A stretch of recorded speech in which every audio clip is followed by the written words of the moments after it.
السلام علیکم ورحمۃ اللہ وبرکاتہ۔ الحمدللہ والصلاة والسلام علی رسول اللہ وعلی آلہ وصحبہ ومن والاه اما بعد۔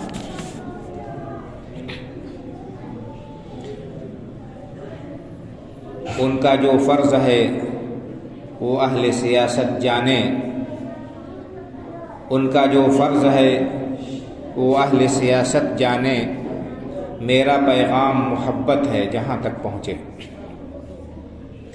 محترم حاضرین و سامعین،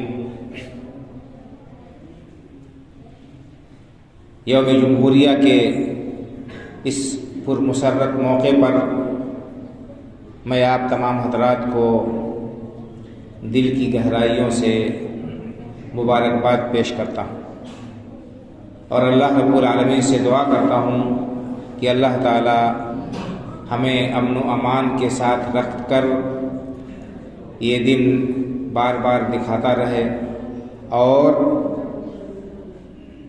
اہل وطن کو خوشیوں کی یہ بہار جو ملی ہے اس کو تعدیر، اس کی تازگی کو باقی اور برقرار رکھے، آمین۔ محترم حضرات، آپ نے اس دن اور اس تاریخ کی اہمیت کو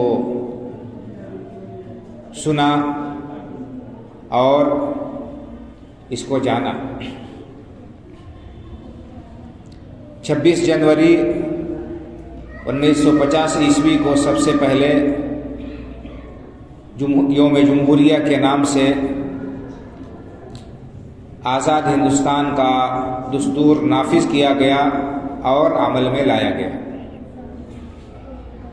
یہ دستور ملک کے ہر شہری کو 6 اہم حقوق دیتا ہے۔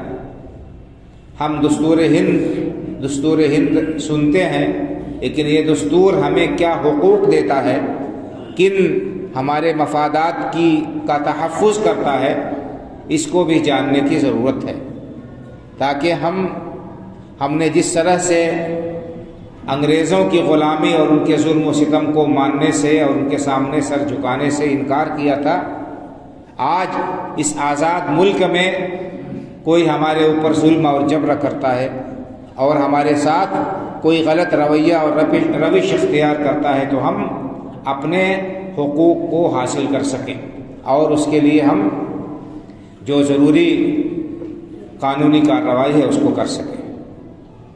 تو ہمارے ملک کا یہ دستور اور قانون، جس کا آج یوم تنفیذ ہے 74واں، یہ ہر ہندوستانی شہری کو 6 اہم حقوق کی ضمانت فراہم کرتا ہے۔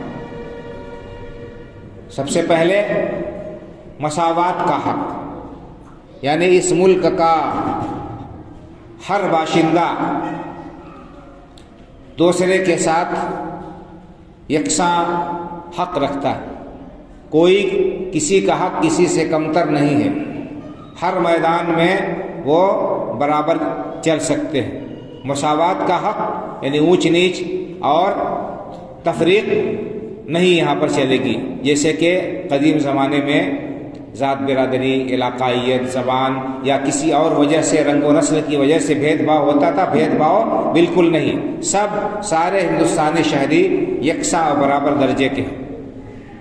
تو ایک مساوات کا حق سب کو حاصل ہے۔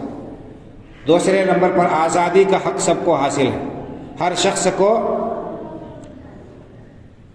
آزادی حاصل ہے، اپنی مرضی سے یعنی قانون کے دائرے میں رہتے ہوئے وہ اپنے تمام امور کو انجام دے سکتا ہے۔